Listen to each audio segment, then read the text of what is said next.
On repart les amis, on repart avec Karine Havas qui est avec nous. Bonjour Karine. Bonjour Stéphane. Directrice générale et CFO, directrice financière d'IKEA France. Et donc, alors voilà, IKEA. Mais je vais démarrer avec ça quand même.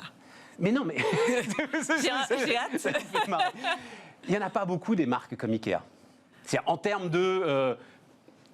alors, je ne sais pas comment trouver le terme. Dès qu'il se passe quelque chose avec IKEA, c'est un peu comme... Vous savez, je vais vous raconter un truc sur les médias. Alors, c'est peut-être moins vrai aujourd'hui, mais à l'époque où je baignais vraiment dedans. Mais le pape fait n'importe quoi. Mais n'importe quoi, vous aurez un urgent sur les téléscripteurs de l'ensemble des rédactions. IKEA, il se passe n'importe quoi, c'est un événement. C'est vrai ça, Karine? C'est vrai, on a cette chance. J'ai cette chance de travailler. C'est une chance? Je pense que c'est une chance, oui, de travailler pour d'opérer au sein d'une entreprise un peu iconique. Iconique, j'ai mis marque phare, parce que iconique, je ne savais pas comment... Oui, non, c'est une chance. Alors c'est vrai qu'on est très regardé et on a un devoir, je dirais, quelque part d'exemplarité, de montrer le chemin. On doit être quelque part influenceur, avoir un impact. Ouais, exactement. Mais c'est chouette en termes de réflexion, en termes d'innovation, en termes de perpétuellement se remettre en question. Je trouve que c'est très intéressant. C'est pas un poids, parce que vous n'avez pas le droit à l'erreur, en gros. Je pense que tout le monde a droit à l'erreur. Non, pas IKEA, il se passe quoi que ce soit. On le sait. Vous accueillez ça avec un grand sourire, donc visiblement, ça ne vous inquiète pas plus que ça. Il se passe quoi que ce soit, vous avez droit à la une de Libé, vous avez droit en tant que symbole de la multinationale qui méprise le monde. Pas tout à fait, justement. C'est parce qu'on a un impact, on s'évertue à avoir un impact positif. Je pense que c'est pour ça peut-être qu'on le reçoit et qu'on le vit très bien. Certes, des fois, on peut faire des erreurs. Et ça fait partie aussi, justement, des valeurs d'IKEA. Et je pense que c'est pour ça qu'on le vit très bien. Parce que une des valeurs principales chez IKEA, c'est le droit à l'erreur. Et même, on nous encourage. On s'encourage tous à tester, à se tromper, à recommencer. Et d'ailleurs, je pense qu'on a un exemple assez marquant avec IKEA à la Madeleine. On a commencé, on a testé dans le monde entier. C'était le premier concept IKEA City.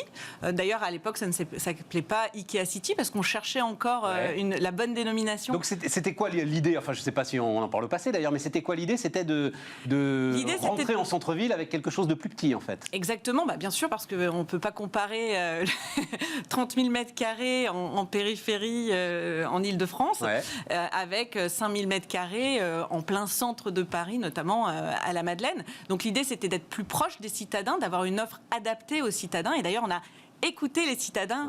On a fait des milliers d'interviews, de visites de Parisiens chez eux. On les a entendus. Ils ne voulaient pas du tout de ce qu'on appelle le layout de chemin avec des flèches où il faut qu'ils aillent et qu'ils suivent, qui est très typique d'IKEA. Donc ils voulaient à Paris, non, on ne veut pas de ça. On les a écoutés. On a adapté une offre plus réduite, plus restreinte, évidemment, assez restreinte pour vraiment répondre à leurs besoins. Et finalement, on s'est aperçu que le vrai succès, c'est qu'on a réussi à attirer plus de 3 millions de visiteurs dans ce magasin en moins d'un an. Donc c'est énorme. Par contre, la contrepartie, c'est qu'on sentait nos clients un peu frustrés, finalement, de ne pas retrouver ce parcours, les univers qu'ils avaient l'habitude de trouver chez IKEA, d'être un peu désorientés. Dont on s'affranchit d'ailleurs au bout d'un moment, parce que quand on s'installe à un moment, les vendeurs nous reconnaissent. C'est-à-dire, on connaît le magasin IKEA par cœur, et on arrive à s'en affranchir un tout petit peu de votre... un petit peu, exactement. Mais là, on a été obligé, donc on a réinvesti 1 million d'euros pendant le confinement pour réorganiser notre magasin qui s'appelle maintenant IKEA City et pour vraiment répondre aux vrais besoins finalement en vie réelle de nos clients qui auparavant dans les centres-villes. Donc ça veut dire que c'est un succès. Ça veut dire que c'est le début d'un vrai succès, oui, puisque maintenant, il y en a beaucoup dans le monde, notamment au Japon, aux États-Unis, en Angleterre. Donc, ça a été on pourra dire que c'est à Paris que ça a commencé. Exactement, et on peut dire que ça a commencé en 2019 à Paris, en mai 2019, très exactement. Et juste un mot encore sur IKEA, parce que évidemment, vous avez vu ça, forcément. Des études sur la solidité du couple quand on visite.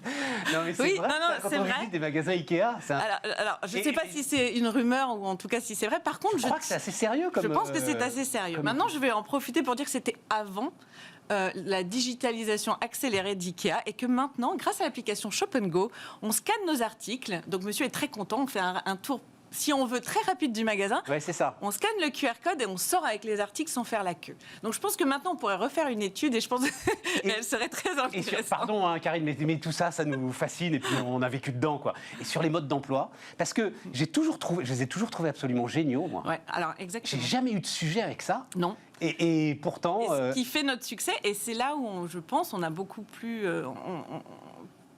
nos concurrents, ou en tout cas des acteurs sur le marché, ont plus de difficultés à intégrer cette niche, qui n'est plus une niche, mais en tout cas ce marché du meuble en kit, parce que c'est ce qui fait aussi notre succès.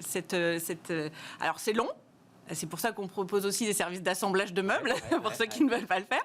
Mais en tout cas, il y a une ingénierie derrière qui est très, très puissante et qui est très réfléchie et qui permet vraiment de monter son meuble avec un peu de patience, certes, et un peu de temps, mais très facilement. Et dont le sujet, j'ai l'impression, pardon de parler de ça, mais dont le sujet, j'ai l'impression, parce que on a grandi avec ça quand même, ça a été une évolution telle qu'aujourd'hui, on ne peut plus se tromper. C'est-à-dire que il n'y a plus finalement, et ça je trouve ça génial, et ça doit être énormément de réflexion d'ingénieur, il n'y a plus de pièces qui puissent se mettre dans une autre pièce par erreur. Oui, exactement. Voilà, et c'est ça le truc. Et si à un moment ça force, c'est que... Voilà. C'est que ça ne va pas. Et en même temps, on propose aussi, si jamais ça pouvait arriver, les pièces de rechange en magasin, à disponibilité, pour pouvoir, si jamais ça arrivait, tout de suite être capable d'aller jusqu'à la fin de son meuble Ikea. Extraordinaire entreprise. Alors, non, vous parliez parce qu'en fait, j'ai découvert ça grâce à vous. Vous postez sur LinkedIn, très corporate, assez régulièrement. Alors, je connaissais les préceptes de Jeff Bezos, mais il y a aussi les préceptes de, comment il s'appelle, Ingvar Kamprad. Kamprad, tout à fait. Et alors, il y en a un qui est... Alors, le poison le plus dangereux, c'est le sentiment alors, j'ai traduit achievement par accomplissement, plénitude, hein, c'est ça. C'est le sentiment de plénitude. Il faut toujours penser qu'on peut faire mieux le lendemain. Oui. Et je pense que... En termes de RH, ça, c'est puissant. Mais en même temps, c'est ce qui a fait... ce qui fait la force d'IKEA. Vous ne devez jamais être satisfait. Alors, on est toujours satisfait d'aller chercher la petite amélioration qui fera qu'on pourra être encore meilleur. Et je citerai... C'est pas épuisant, et je pense que moi, en tant qu'ancienne sportive de haut niveau, c'est quelque chose qui me parle, qui est dans mon ADN. Et je me rappelle toujours avoir dit pendant ma carrière, et même en début de ma carrière professionnelle hors sport, il faut... Alors, c'est pas très heureux comme expression, mais il faut toujours se concurrencer soi-même, parce que si tu ne le fais pas, il y a quelqu'un d'autre qui le fera. Et je pense que ça, c'est très présent, alors c'est présent moi en tant que personne, mais c'est très présent dans l'entreprise IKEA. Et ça a été vraiment, c'est l'expression que vous citiez qui est en anglais, qui est vraiment très percutante. Elle est vraiment dans l'ADN, dans la culture de cette entreprise. Et c'est pas qu'on n'est jamais satisfait, au contraire. Karine, vous avez été capitaine de l'équipe de France de volley, grande championne de volley. On n'est pas tous des sportifs de haut niveau. Non. Je comprends parfaitement que ça aille à la sportive de haut niveau que vous avez été et que vous restez en fait à la tête d'IKEA. Mais nous, on n'est pas comme ça. On a besoin à un moment de se dire « Waouh, c'était génial !»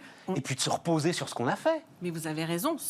On peut tout à fait célébrer les succès et les victoires, mais on peut aussi être plus que satisfait, en tirer une fierté, une satisfaction personnelle, chaque fois aller chercher le petit plus qui fait qu'on restera toujours dans le lead, mais c'est pas vraiment dans le lead, c'est dans montrer le chemin, vous voyez, être précurseur, créer des mouvements. Et c'est ça qui crée des passionnés, en fait. Ça me faisait penser, là, j'ai vu une réflexion, alors, parce que Jeff Bezos est célèbre aussi pour ses maximes de management, et il a dit un jour, il regardait les classements de Best Place to Work, etc. Il a dit un jour, si on se retrouve un jour dans un de ces classements, c'est que l'entreprise est foutue. Oui.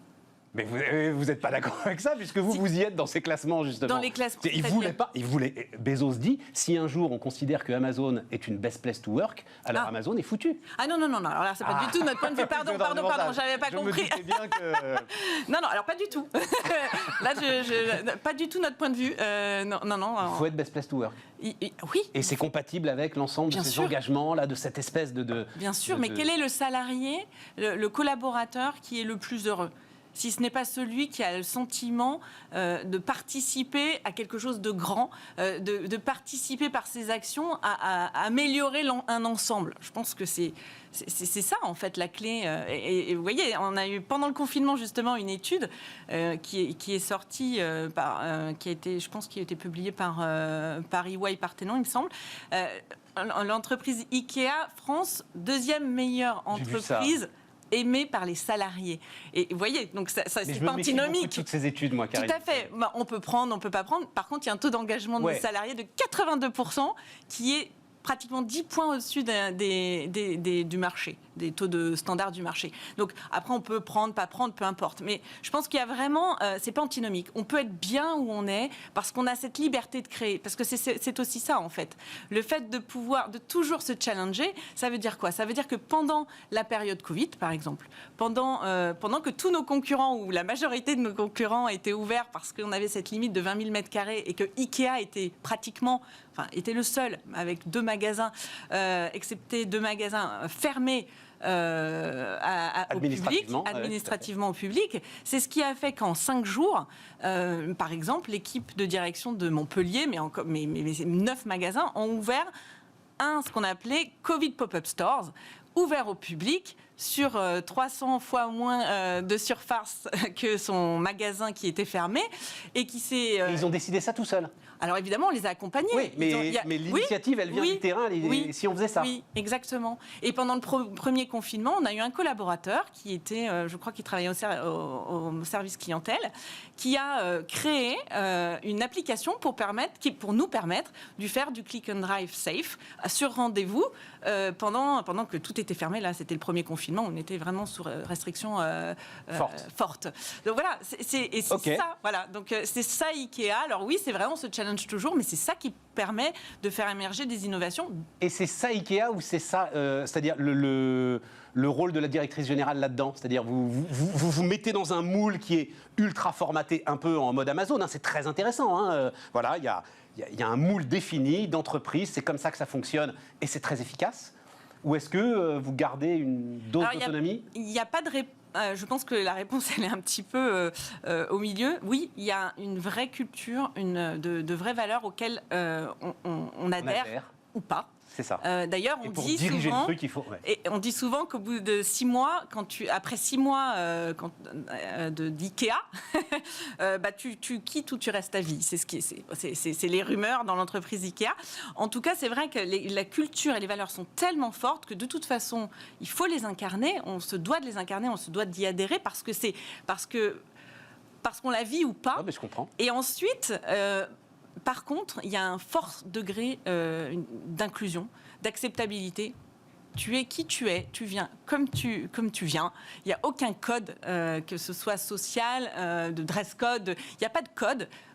Par contre, il y a de vraies valeurs, une vraie culture. Une fois que tu es dedans, tu te défonces. C'est ça. Voilà. Oui, aussi. Oui. Et tu mets ta passion au service de l'ameublement. Les défis de la reprise, Karine, alors de manière très immédiate, là, c'est quoi pour vous aujourd'hui? Les défis de la reprise, de façon, je dirais, d'abord court terme. Très court terme, c'est d'assurer une expérience client agréable, inspirante, tout en gardant comme priorité la sécurité, la santé des collaborateurs et des visiteurs et clients. Ouais. Ça, c'est vraiment, je dirais, le premier enjeu majeur, le premier défi de réouverture. Alors, on a beaucoup travaillé pour ça parce qu'on a quand même été fermé pendant 3 mois et demi. Donc, pendant 3 mois et demi... Quand il y a la masse des clients qui veulent rentrer dans le magasin, il faut effectivement... Il faut gérer, donc bien sûr, tout ce qui est protocole sanitaire, mais surtout, il faut les accompagner. C'est ce qu'on a fait, c'est-à-dire qu'on a développé, on a beaucoup boosté la digitalisation, on l'a accéléré pendant tous ces mois de crise sanitaire, ce qui permet maintenant aux clients, parce qu'en fait, on a beaucoup plus de visites sur ce déconfinement en ligne et en magasin qu'on ne l'a eu pour le premier déconfinement. Ce qui est assez surprenant parce qu'on a été fermé. Alors c'est vrai qu'on a été fermé. Ça veut dire quoi? C'est-à-dire des gens qui vont d'abord en ligne et qui ensuite vont dans le magasin? Exactement. Ouais. C'est-à-dire qu'en fait, on a plus de 86% de visiteurs en ligne par rapport au premier déconfinement pour moins de transactions en ligne et pour plus de transactions en magasin. D'accord. Ce qui signifie qu'en fait, on a réussi ensemble avec nos clients à développer cette culture omnicanale. Les clients, finalement, avant de venir en magasin, font leur liste des courses, regardent la disponibilité des produits, préparent leur parcours d'achat, viennent en magasin, touchent, s'inspirent. Et ils y vont quand même, alors que vous pourriez leur livrer, là. Alors oui, alors on continue à livrer. Oui, on continue mais ils y vont quand même. Donc il y a un désir d'aller dans vos... C'est ce qu'on constate, là, après 10 jours d'ouverture. Il y a un vrai désir de venir nous rencontrer. Et je peux vous dire que ça nous fait... Un désir d'aller chez Ikea. Oui, mais ça nous fait une joie immense parce qu'on a un vrai désir de les rencontrer également, même si on n'a pas coupé pendant cette période de fermeture. En termes de... Enfin, parce que là, l'ensemble des industriels, et vous l'êtes, vit au rythme des pénuries. Enfin, vous arrivez, il y a des sujets là-dessus en ce qui vous concerne. Oui, alors on a quand même cette force. Disponibilité, tout ça. Oui, alors on a connu de grosses difficultés quand même après le premier déconfinement. Aujourd'hui, on s'est préparé, on a beaucoup appris. Et je pense qu'on a aussi très fortement changé notre logique logistique, si je puis m'exprimer ainsi. C'est-à-dire qu'on était vraiment sur... on avait un modèle très rodé en termes de logistique qui fait notre force, notre avantage, je dirais, concurrentiel, si je peux m'exprimer ainsi. On avait une logique de juste à temps, de juste Exactement. stock. Ouais, tout à fait. Et on est passé maintenant dans une logique beaucoup plus orientée client qui est, je dirais, mais si jamais on avait un nouveau confinement, si jamais on avait beaucoup plus de clients, si jamais on avait un prestataire déficient, si jamais on avait des fournisseurs qui ne pouvaient plus produire. Voilà, donc en fait, je dirais qu'en termes de logistique, l'enjeu majeur, il est là.